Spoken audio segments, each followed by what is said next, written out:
வணக்கம். தினமலர்.com மாலை 4 மணி செய்திகள். முக்கிய நிகழ்வுகள். எல்லையில் சீன ராணுவத்தின் அத்துமீறல். இந்தியா வந்துள்ள சீன அதிபரிடம் பிரதமர் மோடி வருத்தம். இருதரப்பு பேச்சில் முக்கிய உடன்பாடுகள் கையெழுத்து. சகாயத்தை எதிர்த்த தமிழக அரசின் மேல்முறையீட்டு மனு சுப்ரீம் கோர்ட்டில் தள்ளுபடி. பரவலாக முறைகேடு நடப்பதை தமிழக அரசின் மன உறுதி செய்வதாக நீதிபதிகள் கருத்து. உள்ளாட்சி இடைத்தேர்தல் படு மந்தம். அமைதியாக ஓட்டுப்பதிவு நடந்ததாக மாநில தேர்தல் கமிஷனர் தகவல். விரிவான செய்திகள். டெல்லியில் சீன அதிபருடன் பிரதமர் மோடி இருநாட்டு உறவுகள் குறித்து பேச்சு நடத்தினார். அப்போது லடாக்கில் சீன ராணுவம் இந்திய எல்லைக்குள் அத்துமீறுவது குறித்த தனது கவலையை மோடி வெளிப்படுத்தினார். டெல்லியில் உள்ள ஹைதராபாத் பவனில் சீன அதிபர் ஷி ஜின்பிங்கை பிரதமர் மோடி சந்தித்து பேசினார். முதலில் தனியாக இருவரும் பேச்சு நடத்தினர். 90 நிமிடங்களுக்கு நீடித்த இச்சந்திப்பின் போது ஜம்மு காஷ்மீர் மாநிலம் லடாக்கில் உள்ள சுமர் செக்டாரில் சீன ராணுவத்தினர் ஊடுருவி வருவதை அதிபர் ஷி ஜின்பிங்கிடம் இரண்டாவது முறையாக எடுத்துரைத்த மோடி சீனாவின் போக்கு குறித்து தனது வருத்தத்தை வெளிப்படுத்தினார். குஜராத்தின் சபர்மதி நதிக்கரையில் புதனன்று இரவு அளிக்கப்பட்ட விருந்தின் போதும் சீன ராணுவத்தின் அத்துமீறல் குறித்து ஷி ஜின்பிங்கிடம் மோடி கவலையுடன் எடுத்துரைத்தார். அதன் பிறகும் வியாழனன்று அதிகாலையில் சுமர் செக்டாரில் மீண்டும் இந்திய எல்லைக்குள் 500 சீன ராணுவத்தினர் அத்துமீறி நுழைந்துள்ளனர். அங்கு சம எண்ணிக்கையில் இந்திய எல்லை பாதுகாப்பு படையினரும் குவிக்கப்பட்டுள்ளதால் லடாக் எல்லையில் பதற்றமான சூழல் காணப்படுகிறது. எல்லையில் பதற்றத்தை தணிக்கும் வகையில் சீன இந்திய ராணுவ அதிகாரிகள் நடத்திய கொடி கூட்டத்திலும் எந்த முடிவும் எட்டப்படவில்லை. இந்நிலையில் இப்பிரச்சினை குறித்து தனது வருத்தத்தை மோடி வெளிப்படுத்தியுள்ளார். இதைத் தொடர்ந்து இரு தலைவர்களுடன் இருநாட்டு குழுவினரும் பேச்சுவார்த்தையில் பங்கேற்றனர். வர்த்தகம் மற்றும் முதலீடு துறைகளில் இரு நாடுகளுக்கிடையிலான உறவை மேம்படுத்துதல் குறித்து பேச்சின் போது முக்கியத்துவம் அளிக்கப்பட்டது. சீன அதிபருடன் மோடி பேச்சு நடத்திய அதே வேளையில் ஹைதராபாத் பவனுக்கு வெளியே திபெத்திய நாட்டவர்கள் போராட்டத்தில் ஈடுபட்டனர். சீனாவின் கட்டுப்பாட்டில் இருந்து திபெத்தை விடுவிக்க வேண்டும் என முழக்கம் எழுப்பிய போராட்டக்காரர்கள் அதிபர் ஷி ஜின்பிங்குக்கு எதிராகவும் கோஷம் எழுப்பினர். இதைத் தொடர்ந்து போராட்டக்காரர்களை போலீசார் குண்டுகட்டாக அங்கிருந்து வெளியேற்றினர். சீன அதிபர் ஷி ஜின்பிங்குக்கு ஜனாதிபதி மாளிகையில் ராணுவ அணிவகுப்பு மரியாதை அளிக்கப்பட்டது. அப்போது அவர் இரு நாடுகளிடையேயான உறவை புதிய உச்சத்துக்கு கொண்டு செல்ல விருப்பம் தெரிவித்தார். இந்தியாவில் 3 நாள் பயணம் மேற்கொண்டுள்ள சீன அதிபர் ஷி ஜின்பிங் புதனன்று குஜராத்தில் தனது பயணத்தை துவங்கினார். இரவில் டெல்லிக்கு பலத்த பாதுகாப்புடன் வந்த ஷி ஜின்பிங்குக்கு வியாழனன்று காலை ராஷ்டிரபதி பவனில் பாரம்பரிய முறைப்படி வரவேற்பு அளிக்கப்பட்டது. ஜனாதிபதி மாளிகையின் முன் அளிக்கப்பட்ட ராணுவ அணிவகுப்பு மரியாதையை சீன அதிபர் ஏற்றார். நிகழ்ச்சியில் ஜனாதிபதி பிரணாப் முகர்ஜி, பிரதமர் மோடி மற்றும் மத்திய அமைச்சர்கள் பங்கேற்றனர். அதைத் தொடர்ந்து பிரதமர் மோடியின் அமைச்சர்களை சீன அதிபருக்கு ஜனாதிபதி பிரணாப் அறிமுகம் செய்து வைத்தார். ஜனாதிபதி பிரணாப், பிரதமர் மோடி ஆகியோருடன் செய்தியாளர்களை சந்தித்த சீன அதிபர் ஷி ஜின்பிங் தன்னுடைய இந்திய சுற்றுப்பயணத்துக்கு 3 முக்கிய நோக்கங்கள் இருப்பதாக கூறினார். இரு நாடுகளிடையேயான நட்புறவை புதிய உச்சத்துக்கு கொண்டு செல்வதுதான் தனது முதலாவது பிரதான நோக்கம் என்று கூறிய ஷி ஜின்பிங், இரு நாட்டு மக்களும் பயன்பெறும் வகையில் இந்தியா சீனா இடையிலான ஒத்துழைப்பை மேம்படுத்துவது இரண்டாவது நோக்கம் என்றும், இரு நாடுகளும் ஒருங்கிணைந்து முன்னேற்றத்தை காண்பதே 3வது நோக்கம் என்றும் கூறினார். 这是我担任国家主席以后的话首次的访问印度我这个期待通过此访实现3个目标。உலகளவில் இந்தியாவும் சீனாவும் மிக முக்கிய சக்திகளாக உருவெடுத்து வருவதாக கூறிய ஷி ஜின்பிங், இரு நாடுகளும் ஒருவருக்கொருவர் அளிக்கும் உறுதிமொழிகளை பின்பற்றி நடக்க வேண்டும் என்றும் கருத்து தெரிவித்தார். முன்னதாக டெல்லி ராஜ்காட்டில் உள்ள காந்தி சமாதிக்கு சென்று மலரஞ்சலி செலுத்திய அதிபர் ஷி ஜின்பிங்கை மத்திய வெளியுறவுத்துறை அமைச்சர் சுஷ்மா சுவராஜ் மரியாதை நிமித்தமாக சந்தித்து பேசினார். அப்போது ஷி ஜின்பிங்கை சீன மொழியில் வரவேற்றார் சுஷ்மா. கிரானைட் முறைகேடுகளை விசாரிக்க IAS சகாயத்தை நியமித்த சென்னை உயர்நீதிமன்றத்தின் உத்தரவை ரத்து செய்ய கோரிய தமிழக அரசின் மேல்முறையீட்டு மனு உச்சநீதிமன்றத்தில் தள்ளுபடியானது. தமிழகத்தில் சட்டவிரோதமாக நடந்து வரும் கனிம மணல் கொள்ளை மற்றும் கிரானைட் முறைகேடுகள் தொடர்பாக விசாரணை நடத்த மதுரை முன்னாள் கலெக்டர் சகாயம் தலைமையில் விசாரணை குழுவை அமைத்து சென்னை உயர்நீதிமன்றம் கடந்த 11ஆம் தேதி உத்தரவிட்டது. இதை எதிர்த்து தமிழக அரசின் சார்பில் உச்சநீதிமன்றத்தில் மனு தாக்கல் செய்யப்பட்டது. அந்த மனு வியாழனன்று தலைமை நீதிபதி ஆர்.எம். லோதா தலைமையிலான பெஞ்ச் முன்னிலையில் விசாரணைக்கு வந்தது. அப்போது தமிழக அரசின் சார்பில் ஆஜரான மத்திய அரசின் attorney general Mukul Rohatgi granite மற்றும் கனிம குவாரிகள் முறைகேடு தொடர்பாக தமிழக போலீசாரால் 90 வழக்குகள் பதிவு செய்யப்பட்டுள்ளதாகவும் முறைகேடுகளில் ஈடுபட்ட 77 குவாரிகளின் உரிமங்கள் ரத்து செய்யப்பட்டுள்ளதாகவும் பட்டியலை முன்வைத்தார். கிரானைட் கொள்ளை தொடர்பாக பல்வேறு வழக்குகள் பதிவு செய்யப்பட்டு முறையாக விசாரணை நடத்தப்பட்டு வரும் நிலையில் சகாயம் தலைமையில் புதிதாக குழு அமைப்பது தேவையற்றது என்பதோடு இதனால் மேலும் காலதாமதம் ஏற்படும் என்றும் அவர் வாதிட்டார். தமிழக அரசின் வக்கீல் முன்வைத்த வாதத்தின் மூலம் தமிழகத்தில் கிரானைட் மற்றும் கனிம வள மணல் குவாரிகளில் முறைகேடுகள் நடப்பது உறுதியாகியுள்ளது என்றும் எனவே சகாயம் தலைமையில் அமைக்கப்பட்டுள்ள குழுவின் விசாரணை தமிழக அரசுக்கு உதவிகரமாகவே இருக்கும் என்றும் கருத்து கூறிய நீதிபதிகள் தமிழக அரசின் மேல்முறையீட்டு மனு தள்ளுபடி செய்யப்படுவதாக அறிவித்தனர். சகாயம் குழுவுக்கு தமிழக அரசு தேவையான உதவிகளை அளிக்கும் என்று நம்புவதாகவும் நீதிபதிகள் கூறினர். தமிழகத்தில் நடந்த உள்ளாட்சி இடைத்தேர்தலில் ஓட்டுப்பதிவில் பெரும் மந்த நிலையே காணப்பட்டது. தமிழகத்தில் காலியாக உள்ள கோவை, நெல்லை, தூத்துக்குடி மேயர் பதவிகள் உள்ளிட்ட உள்ளாட்சி அமைப்புகளில் காலியாக இருக்கும் பதவிகளுக்கு வியாழனன்று தேர்தல் நடந்தது. நெல்லை மாநகர மேயராக அதிமுகவை சேர்ந்த புவனேஸ்வரி போட்டியின்றி தேர்வு செய்யப்பட்டார். சென்னை உள்ளிட்ட பல்வேறு பகுதிகளில் வார்டு மற்றும் நகராட்சிகளுக்கான தேர்தலிலும் மக்கள் ஓட்டளித்தனர். தமிழகம் முழுவதும் வியாழனன்று காலை 7 மணிக்கு ஓட்டுப்பதிவு துவங்கியது. கோவையில் மேயர் பதவிக்கு போட்டியிடும் அதிமுக வேட்பாளர் கணபதி ராஜ்குமார் குடும்பத்தினருடன் வந்து கணபதி அரசு மேல்நிலைப்பள்ளி வாக்கு மையத்தில் ஓட்டளித்தார். பாரதிய ஜனதா வேட்பாளர் நந்தகுமார் துடியலூர் அரசு பள்ளி வாக்கு மையத்தில் ஓட்டளித்தார். கோவையில் புதனன்று பாரதிய ஜனதா மேயர் வேட்பாளர் மீது தாக்குதல் நடத்தப்பட்டதை தொடர்ந்து அசம்பாவிதங்களை தடுக்க பலத்த பாதுகாப்பு போடப்பட்டு இருந்தது. எந்த அசம்பாவிதங்களும் இன்றி தேர்தல் அமைதியாக நடப்பதாக தேர்தல் அதிகாரியும் மாவட்ட கலெக்டருமான அர்ச்சனா பட்நாயக் தெரிவித்தார். செக்யூரிட்டி பொறுத்தவரைக்கும் எல்லா சென்சிட்டிவ் பூத்ஸ்ல both in the corporation area and in the town panchayat rural areas எங்கெங்க நடக்கும் அங்கே required level of security has been put in place. Poll percentage பொறுத்தவரைக்கும் 9 o'clock figures if you see corporation area le 10.03%, town panchayats le 15.45% and rural areas le 13.03% as at 9 o'clock. கோவையில் ஓரளவு விறுவிறுப்புடன் ஓட்டுப்பதிவு நடந்தாலும் உள்ளாட்சி தேர்தல் நடக்கும் மற்ற பகுதிகளில் ஓட்டுப்பதிவு மந்தமாக காணப்பட்டது. தூத்துக்குடி மாநகர மேயர் தேர்தலில் அதிமுக வேட்பாளர் அந்தோனி கிரேசி செயின்ட் தாமஸ் பள்ளியில் ஓட்டளித்தார். ஓட்டுப்பதிவு துவங்கிய நேரத்திலிருந்து ஓட்டுப்பதிவு மந்தமாகவே நடந்தது. மாநகராட்சி பகுதிகளில் மதியம் 12 மணி நேர நிலவரப்படி வெறும் 23% ஓட்டுகளே பதிவாகி இருந்தது. வார்டு கவுன்சிலர் தேர்தல் நடக்கும் இடங்களில் பல ஓட்டுச்சாவடிகள் வெறிச்சோடி காணப்பட்டன. இதனிடையே நாகர்கோவிலில் அதிமுக மற்றும் பாஜக தொண்டர்களிடையே ஏற்பட்ட திடீர் மோதலால் பரபரப்பு ஏற்பட்டது. அங்கு போலீசார் இரு கட்சியினரையும் சமரசம் செய்து அனுப்பி வைத்தனர். உள்ளாட்சி இடைத்தேர்தலில் பதிவான வாக்குகள் வரும் 22ஆம் தேதி எண்ணப்பட்டு முடிவுகள் அறிவிக்கப்பட உள்ளது.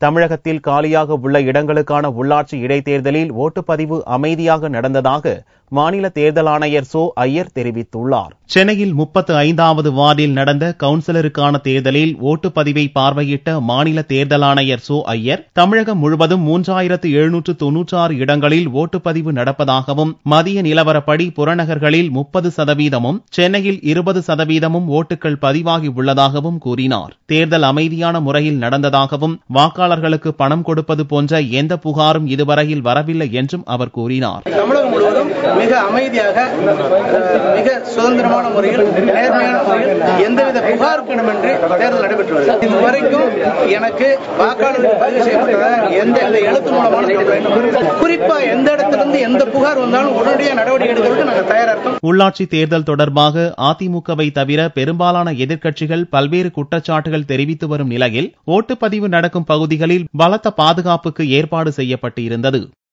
சிபிஐ இயக்குநர் வீட்டு பார்வையாளர் பதிவேட்டை கொடுத்தது யார் என்ற பெயரை கூற முடியாது என்று உச்சநீதிமன்றத்தில் வக்கீல் பிரசாந்த் பூஷன் தெரிவித்துள்ளார். 2G ஸ்பெக்ட்ரம் ஊழல் வழக்கில் குற்றம் சாட்டப்பட்டுள்ளவர்களை தன் வீட்டில் சிபிஐ இயக்குநர் ரஞ்சித் சின்ஹா சந்தித்ததாக பிரபல வக்கீலும் ஆம் ஆத்மி கட்சி தலைவருமான பிரசாந்த் பூஷன் உச்சநீதிமன்றத்தில் புகார் மனு தாக்கல் செய்துள்ளார். இதன் மூலம் 2G ஊழல் வழக்கு விசாரணை நியாயமாக நடப்பதை ரஞ்சித் சின்ஹா தடுத்தார் என்றும் அவரை பதவி நீக்க உத்தரவிடுவதோடு அவர் மீது சிறப்பு புலனாய்வு குழு விசாரணைக்கு உத்தரவிட வேண்டும் என்றும் பிரசாந்த் பூஷன் வலியுறுத்தியிருந்தார். பிரசாந்த் பூஷன் தனது குற்றச்சாட்டுக்கு ஆதாரமாக ரஞ்சித் சின்ஹா வீட்டின் பார்வையாளர் பதிவேட்டையே நீதிமன்றத்தில் தாக்கல் செய்திருந்தார். அந்த பதிவேடு போலியானது என்று ரஞ்சித் சின்ஹா வாதிட்டார். அதைத் தொடர்ந்து சின்ஹா வீட்டு பதிவேட்டையும் சிபிஐக்கு எதிரான ஆவணங்களையும் யாரிடம் இருந்து பெற்றீர்கள் என்ற விவரத்தை பிரசாந்த் பூஷன் தெரிவிக்கும்படி உச்சநீதிமன்றம் உத்தரவிட்டிருந்தது. தகவலை அளித்த நபரின் பெயர் தெரிந்த பிறகுதான் அவர் அளித்த ஆதாரங்களின் நம்பகத்தன்மை குறித்த முடிவுக்கு வர முடியும் என்றும் அதன் பிறகே சின்ஹாவுக்கு எதிராக விசாரணைக்கு உத்தரவிடுவது குறித்து பரிசீலிக்க முடியும் என்றும் பிரசாந்த் பூஷனிடம் நீதிபதிகள் தெரிவித்திருந்தனர். இந்த வழக்கு HL தாட்டு தலைமையிலான பெஞ்ச் முன்னிலையில் வியாழனன்று விசாரணைக்கு வந்தது. அப்போது தனக்கு தகவல்களை தந்தவரின் பெயரை கூறினால் அவரது உயிருக்கு ஆபத்து ஏற்படும் என்றும் எனவே பெயரை தெரிவிக்க முடியாது என்றும் வக்கீல் பிரசாந்த் பூஷன் மறுத்துவிட்டார். ஹிந்தியை ஒரு பாடமாக கற்பிக்கும்படி பல்கலைக்கழக மானியக் குழு அனுப்பிய சுற்றறிக்கை தமிழகத்தில் உள்ள பல்கலைக்கழகங்களுக்கு பொருந்தாது என்று ஜெயலலிதா திட்டவட்டமாக தெரிவித்துள்ளார். தமிழக முதல்வர் ஜெயலலிதா வியாழனன்று ஒரு அறிக்கை வெளியிட்டார். திமுக, மதிமுக, பாமக தரப்பில் பல்கலைக்கழக மானியக் குழுவின் சுற்றறிக்கையை மேற்கோள் காட்டி ஹிந்தி மொழியை மத்திய அரசு திணிப்பதாக குற்றம் சாட்டியிருப்பதாக ஜெயலலிதா தெரிவித்துள்ளார். 2011ஆம் ஆண்டு அலுவல் மொழிகளுக்கான பார்லிமென்ட் குழுவின் செயல் அமைப்பான கேந்திரிய இந்தி சமிதியின் கூட்டம் அப்போதைய பிரதமர் மன்மோகன் சிங் தலைமையில் நடந்ததையும் பட்டப்படிப்பில் ஆங்கிலத்துடன் இந்தி மொழியும் முதன்மை பாடமாக அறிமுகப்படுத்த வேண்டும் என்று முடிவு எடுத்ததாகவும் ஜெயலலிதா சுட்டிக்காட்டியுள்ளார். மத்திய அரசு அலுவலக செயல்பாட்டின் தேவைக்கு ஏற்ப இந்தியும் கற்பிக்கப்பட வேண்டும் என்றும் இதனால் மொழிபெயர்க்கும் திறன் தேவைப்படாது என்று இந்தி சமிதி முடிவெடுத்ததாகவும் ஜெயலலிதா தெரிவித்துள்ளார். அப்போதைய காங்கிரஸ் கூட்டணியில் இருந்தபோது இதை எதிர்க்காத திமுக தற்போது பெயரளவிற்கு எதிர்ப்பு தெரிவித்துள்ளதாக குற்றம் சாட்டியுள்ள ஜெயலலிதா ஹிந்தி மொழி குறித்து பேசினால் கனிமொழி ஜாமீனில் வர முடியாது என்று கருதியே திமுக இரட்டை நிலைப்பாடு எடுத்துள்ளதாகவும் சாடியுள்ளார். அதிமுகவை பொறுத்தவரை ஹிந்தி பேசாத மக்கள் மீது ஹிந்தி மொழி திணிக்க கூடாது என்பதிலும் அவ்வாறு எடுக்கப்படும் முயற்சியை எதிர்த்து முறியடிப்பதிலும் உறுதியாக உள்ளது என்றும் ஜெயலலிதா தெரிவித்துள்ளார். எனவே தமிழகத்தில் உள்ள பல்கலைக்கழகங்களுக்கு பல்கலைக்கழக மானியக் குழுவின் சுற்றறிக்கை பொருந்தாது என்றும் ஜெயலலிதா திட்டவட்டமாக தெரிவித்துள்ளார். மதுரை திருமங்கலத்தில் கல்லூரி மாணவிகள் மீது ஆசிட் ஊற்றிய வாலிபரை போலீசார் கைது செய்தனர். மதுரை மாவட்டம் சின்ன பூலாம்பட்டியைச் சேர்ந்த மீனா மற்றும் அங்காள ஈஸ்வரி ஆகிய இரு மாணவிகள் திருமங்கலத்தில் உள்ள மதுரை காமராஜ் பல்கலை உறுப்பு கல்லூரியில் படித்து வருகின்றனர். கடந்த வாரம் வெள்ளிக்கிழமையன்று கல்லூரி முடிந்து மாணவிகள் வீடு திரும்பும் போது மாணவி மீனா மீது மர்ம ஆசாமி ஆசிட் வீசினார். இதில் படுகாயமடைந்த மீனா மற்றும் அவரது தோழி அங்காள ஈஸ்வரி ஆகிய இருவரும் மதுரை அரசு மருத்துவமனையில் சிகிச்சை பெற்று வருகின்றனர். இதனிடையே மாணவிகள் மீது ஆசிட் ஊற்றி தப்பி ஓடிய நபரை SP விஜயேந்திர பித்தாரியின் நேரடி கண்காணிப்பில் 6 தனிப்படை போலீசார் தீவிரமாக தேடி வந்தனர். இந்நிலையில் மாணவிகள் மீது ஆசிட் ஊற்றியவர் தனது மனநோயாளியான மகன் சங்கர நாராயணன் என கூறி திருமங்கலம் சுங்குவரான்பட்டி பகுதியில் வசிக்கும் சுதாகர் என்பவர் SP விஜயேந்திர பித்தாரியிடம் மகனை ஒப்படைத்தார். இதைத் தொடர்ந்து வாலிபர் சங்கர நாராயணனை போலீசார் கைது செய்து திருமங்கலம் நீதிமன்றத்தில் ஆஜர்படுத்தினர். இது குறித்து செய்தியாளர்களிடம் பேசிய SP விஜயேந்திர பித்தாரி கல்லூரிக்கு செல்லும் வழியில் சங்கர நாராயணனை பார்த்து மாணவிகள் சிரித்ததாகவும் இதனால் சங்கர நாராயணன் கோபமடைந்து மாணவிகள் மீது ஆசிட் வீசியதாக விசாரணையில் தெரிய வந்ததாக கூறினார். காலேஜ் ஸ்டூடெண்ட்ஸான மீனா மற்றும் அங்கலேஸ்வரி மேலே நடந்த ஆசிட் சம்பவம் சம்பந்தப்பட்ட குற்றவாளி மதுரை மாவட்ட தனிப்படைகள் நேற்று கைது பண்ணியிருக்காங்க. சங்கர் நாராயணன் சன் ஆஃப் சுதாகர் ஒரு பேர். நேற்று ஒரு சொந்தக்காரர் கொடுத்த ஒரு ரகசியமான தகவல் அடிப்படையில் இந்த குற்றவாளியை நேற்று கைது பண்ணியிருக்காங்க. அடிக்கடி அவர் பழைய ஸ்கூல் அந்த திருவிழா ரூட்டில் இருக்கு. ஸ்கூலில் போகும்போது இந்த பொண்ணுகள் இவர் பார்த்து ஒரு ஏதோ சிரிச்சிட்டு போனதாகவும் முதல் விசாரணையில் அது பார்த்து ஒரு கோபப்பட்டு இந்த மாதிரி ஒரு மனநிலை வித்தியாசமாக இருக்கிறதுனால இந்த மாதிரி ஒரு நிகழ்ச்சி சம்பவம் பண்ணியிருக்காங்க. சங்கர நாராயணன் மீது கொலை முயற்சி உட்பட 2 பிரிவுகளின் கீழ் வழக்கு பதிவு செய்யப்பட்டுள்ளதாகவும் விஜயேந்திர பித்தாரி கூறினார். தேனி பெரியகுளம் வைத்தியநாத சுவாமி கோவில் மலைப்பகுதியில் ஏற்பட்ட தீ விபத்தில் அரிய வகை மூலிகை மரங்களும் எரிந்து நாசமாகி உள்ளன. தேனி மாவட்டம் பெரியகுளம் அருகே உள்ள மலையின் மேல் வைத்தியநாத சுவாமி கோவில் அமைந்துள்ளது. இந்த கோவிலை சுற்றியுள்ள பகுதியில் அரிய வகை மூலிகை மரங்கள் மற்றும் செடிகள் உள்ளன. மலையில் நடமாடிய மர்ம நபர்கள் காட்டிற்கு தீ வைத்தனர். காற்றின் வேகம் அதிகரித்த நிலையில் காடு முழுவதும் தீ பரவியது. கோவில் நிர்வாகிகள் ஊழியர்கள் பல மணி நேரம் போராடியும் தீயை கட்டுப்படுத்த முடியவில்லை. தீயணைப்புத் துறையினருக்கு தகவல் அளிக்கப்பட்டு அவர்கள் விரைந்து வந்தனர். மலைப்பகுதிக்குள் தீ மேலும் பரவாமல் கட்டுப்படுத்தினர். இந்த சம்பவத்தில் மலையிலிருந்த மூலிகை மரங்கள் செடிகள் எரிந்து சாம்பலாகின. தீயணைப்புத் துறையினர் விரைந்து செயல்பட்டு தீயை அணைத்ததால் வைத்தியநாத சுவாமி கோவில் பாதுகாக்கப்பட்டது. காட்டிற்கு தீ வைத்த மர்ம நபர்கள் மீது வனத்துறை அதிகாரிகள் உரிய நடவடிக்கை எடுக்க வேண்டும் என்று வைத்தியநாத சுவாமி கோவில் நிர்வாகிகள் வலியுறுத்தியுள்ளனர். தங்கத்தின் விலை வியாழக்கிழமை அன்று சவரனுக்கு 144 ரூபாய் குறைந்திருந்தது. ஒரு சவரன் தங்கம் 20,264 ரூபாய்க்கு விற்பனையானது. 1 கிராம் ஆபரண தங்கம் 2,533 ரூபாயாக இருந்தது. வெள்ளி கிராமுக்கு 10 காசுகள் குறைந்து 1 கிராம் 43 ரூபாய் 70 காசுகளுக்கு விற்பனையானது. பார்பேலியின் விலை 40,880 ரூபாயாக இருந்தது. கன்னியாகுமரி மாவட்டத்தில் கன்னிப்பூ நெல் அறுவடையில் அதிக மகசூல் கிடைத்துள்ளதால் விவசாயிகள் மகிழ்ச்சி அடைந்துள்ளனர். கன்னியாகுமரி மாவட்டத்தில் கன்னிப்பூ சாகுபடியில் பயிரிடப்பட்ட நெல் தற்போது விளைச்சல் அடைந்துள்ளது. இதனால் மாவட்டத்தின் அனைத்து பகுதியிலும் நெல் அறுவடை மும்மரமாக நடந்து வருகிறது. விவசாய பணிகளுக்கு தொழிலாளர்கள் குறைந்துவிட்ட நிலையில் வெளி மாவட்டங்களில் இருந்து இயந்திரங்கள் வரவழைக்கப்பட்டு அறுவடை பணி நடைபெறுகிறது. இந்த ஆண்டு கன்னிப்பூ விவசாயத்தில் வழக்கத்தை விட கூடுதல் மகசூல் கிடைத்துள்ளதாக விவசாயிகள் மகிழ்ச்சி தெரிவித்தனர். நல்ல விளைச்சல் இருக்கு. எல்லாம் 1.5 மீன் கிட்ட கிடைக்கும். இந்த வருஷம் நல்ல விளைச்சல், எல்லாருக்குமே நல்லா இருக்கு. அடுத்த போகமும் பயிரேற்றுவோம். இப்போ எல்லா இடமும் ஒரே மாதிரி அறுவடை பண்றதுனால விலை கொஞ்சம் குறைப்பாங்க. ஆனா இந்த விலை இருந்தா 1,500 இருந்தா நல்லா இருக்கும். உரத்தின் விலை பன்மடங்காக அதிகரித்துள்ள நிலையில் அதற்கேற்ப நெல் டன் ஒன்றுக்கு 1,500 ரூபாயாக கொள்முதல் விலையை அரசு உயர்த்த வேண்டும் என்றும் விவசாயிகள் கோரிக்கை விடுத்தனர். மீண்டும் செய்திகள் இந்திய நேரப்படி இரவு 8 மணிக்கு. வணக்கம்.